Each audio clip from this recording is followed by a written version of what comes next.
A ver, hoy tenemos algo distinto sobre la mesa. No es un libro, no es un ensayo. No. Es el Diario Oficial de Uruguay del 17 de noviembre de 2025. Pura burocracia, diría la mayoría. Exacto. A primera vista son solo avisos, decretos, resoluciones. Pero la idea es verlo de otra forma, como el sistema operativo de una sociedad. Me gusta esa analogía. Es una foto cruda, sin filtros, de todo lo que está pasando en un solo día. Totalmente. Y lo que queremos hacer hoy es justamente eso, ¿no? Meternos entre líneas. Sí. Ver qué historias humanas, qué estrategias de empresas, qué movimientos del propio Estado se esconden en ese lenguaje que parece tan tieso. Claro, porque detrás de cada notificación formal hay un drama, una apuesta económica, algo. O un cambio silencioso en las reglas del juego. Ahí está lo interesante. Y la diversidad es abrumadora, de verdad. Vamos a saltar de familias que buscan herederos a empresas que de repente multiplican su capital. Y de bacterias en los limones a cómo la Corte Suprema intenta mantener su propia casa en orden. Es un corte transversal de la vida de una nación. Empecemos por lo más íntimo, ¿te parece? La sección judicial. Dale, Es como el libro de contabilidad de la vida y la muerte. tal cual. Y lo primero que salta a la vista son las sucesiones. Veo varios avisos que hablan de herencia yacente. Ajá. Como en los casos de Isabel Iceta Sarabi y Gustavo Geomar Calvete Olmedo. Suena un término muy de abogado, pero la historia detrás es casi un misterio. Es que lo es. Herencia yacente significa básicamente que alguien murió y su patrimonio quedó en el limbo. En el aire. Exacto. No aparecen herederos. Ni por testamento, ni por lazos de sangre. Son bienes huérfanos. Y lo fascinante es la pregunta que abre, ¿no? ¿Qué pasó con esas vidas? Justamente. ¿Fueron personas solitarias? ¿Se cortó el lazo familiar? ¿O simplemente los posibles herederos ni se enteraron? El Estado publica un aviso diciendo, acá hay una historia incompleta. Alguien puede venir a terminarla. Y después tenés el caso opuesto, que me parece, no sé, más novelesco todavía. A ver.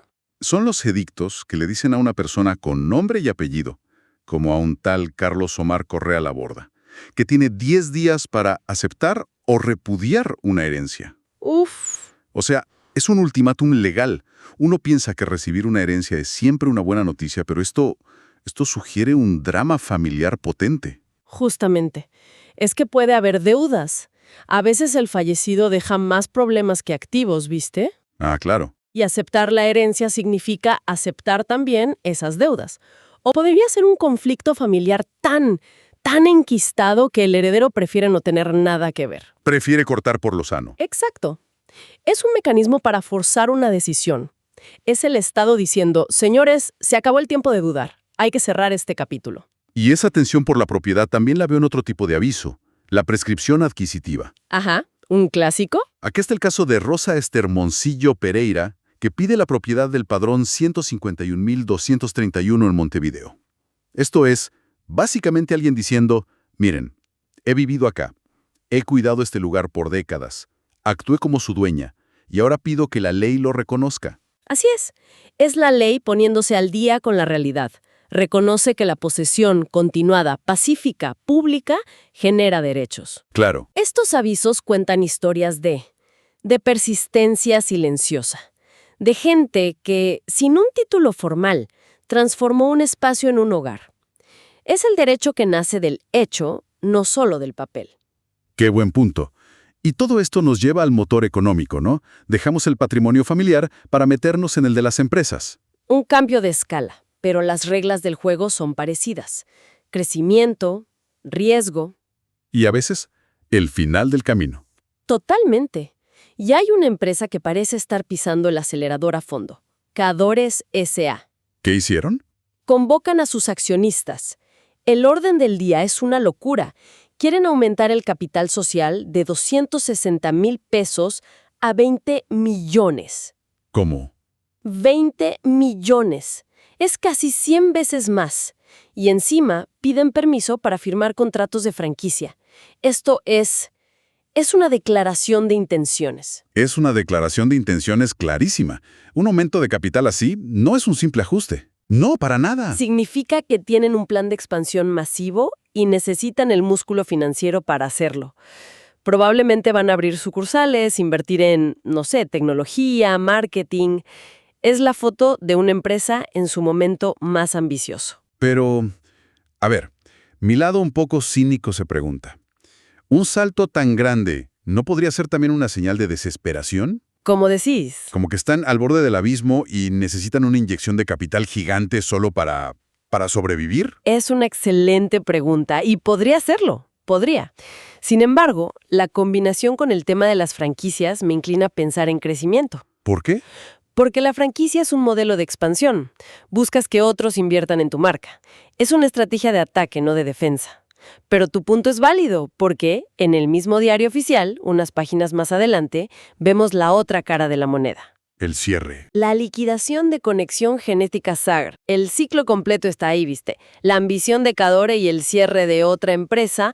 El diario no juzga, solo registra el auge y la caída. Y acá es donde la cosa se pone realmente divertida para mí. Los remates judiciales. ¡Ja! El catálogo más extraño del mundo. Totalmente. Escuchen esto. La lista de bienes que se van a subastar. Sets de maquillaje de juguete, muñecas, kayaks, calzado deportivo de marcas, presuntamente falsificadas, Claro. repuestos industriales y, mi favorito, un vehículo muy específico. Un Tongbao modelo WHW5011A. Hay que imaginarse la historia detrás de un lote que mezcla kayaks con repuestos industriales, ¿no? Es increíble. Esta lista es un mapa del tesoro de la economía sumergida. Los bienes incautados, sobre todo por contrabando, son un reflejo perfecto de la demanda de los consumidores. O sea, lo que la gente quiere comprar, pero por el canal alternativo. Exactamente. Calzado de marca falsificado te habla de aspiración, de un mercado que no puede acceder al original. Los juguetes, de la demanda constante. Los repuestos industriales, de una economía paralela que abastece talleres, fábricas. Entiendo. El Estado, al rematar esto, hace dos cosas. Recupera algo de plata y, sin querer, nos ofrece una radiografía muy honesta del comercio real, legal e ilegal. Cada lote es el final de una aventura que terminó mal. Ver al Estado subastando desde zapatillas falsas hasta partas de máquinas nos muestra su rol activo. No es solo un árbitro. No, es un jugador que interviene. Y eso se ve todavía más claro cuando miramos los decretos del Poder Ejecutivo. Ahí es donde vemos la mano visible del Estado, ajustando las perillas de la regulación. Y encontré uno que me pareció fascinante. De verdad, es un decreto sobre los cítricos, una norma del Mercosur. Ok. El punto clave es que deroga una resolución anterior que regulaba una bacteria, la Xanthómonas. Y la razón, un nuevo análisis de riesgo científico demostró que esa plaga ya no es una amenaza para la fruta fresca. Que esto es mucho más importante de lo que parece. Sí, Es que solemos pensar en la burocracia como una máquina que solo sabe añadir reglas, una capa sobre otra hasta que todo se vuelve imposible. y esto es lo contrario. Esto es lo contrario.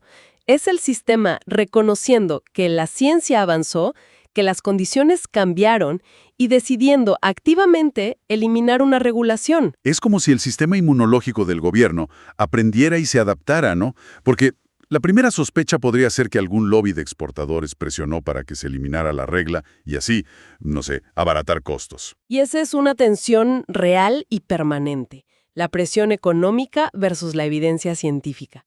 Pero fíjate que el decreto se fundamenta explícitamente en un nuevo análisis de riesgo. Es verdad. Esa es una señal de buena salud institucional. Muestra un Estado que, al menos acá, está dispuesto a ajustar sus normas basándose en datos, no solo en la inercia. Eliminar una regla obsoleta es tan crucial como crear una nueva. Esa idea de un Estado que se autoajusta me lleva a lo último que quería comentar. Las acordadas de la Suprema Corte de Justicia. Bien. La acordada 8.256 me dejó pensando. Obliga a los juzgados penales a notificar a los juzgados de familia y niñez cada vez que un padre, madre o tutor es procesado o condenado. Es una medida de una inteligencia y una sensibilidad enormes. ¿Por qué lo ves así? Porque la Corte está conectando dos mundos del derecho que a menudo no se hablan. El sistema penal se enfoca en el delito y el delincuente. Pero, ¿y las consecuencias colaterales? ¿Qué pasa con los hijos de esa persona que va a la cárcel? Quedan en riesgo. Claro, se crea un vacío que nadie ve. Exacto. Con esta acordada, la Corte está creando proactivamente una red de seguridad. Le dice al sistema, ojo, cuando tomas una decisión acá, provocas un efecto allá. Tenemos que anticiparnos. Es una forma de proteger a los más vulnerables. Y lo increíble es que, justo después, la acordada 8257 aplica una lógica parecida, pero hacia adentro. Hacia el propio sistema. ¿Sí? Exige que se le comunique a la Corte si un funcionario judicial está siendo investigado en un caso penal o de violencia doméstica. Es como si dijeran, no podemos cuidar a los niños si no mantenemos nuestra propia casa en orden. Esa es la clave. Es la institución reconociendo que su legitimidad depende de la conducta de su gente. El argumento que usan es que esas conductas, aunque sean privadas, afectan la imagen del Poder Judicial. Ser y parecer. Justamente, para impartir justicia no solo hay que ser justo, sino también parecerlo. Es un esfuerzo explícito por aumentar la integridad. El sistema no solo regula la sociedad, se está regulando a sí mismo. Entonces, si damos un paso atrás, ¿qué significa todo esto? En un solo día, en un solo documento, ¿vimos las últimas voluntades de gente que quizás ya nadie recuerda? Vimos las apuestas millonarias de una empresa. El eco del comercio global en una subasta. Y un Estado que se esfuerza por ser más inteligente, ajustando reglas sobre agricultura y sobre la conducta de sus propios jueces. Impresionante. La reflexión final para mí es que el diario oficial no es un archivo muerto, es un organismo vivo. Cada aviso es una célula de ese cuerpo social. Nos muestra la tensión constante, la negociación entre el individuo, la empresa, el Estado, entre la ley escrita y la vida real. Es el punto exacto donde lo abstracto se vuelve concreto. Exacto. Es un documento que nos obliga a pensar. Y nos deja con esta pregunta, ¿no? Para seguirla masticando. A ver, Si los registros públicos de hoy fueran la instantánea que define nuestra época, ¿qué gran historia contarían sobre nosotros?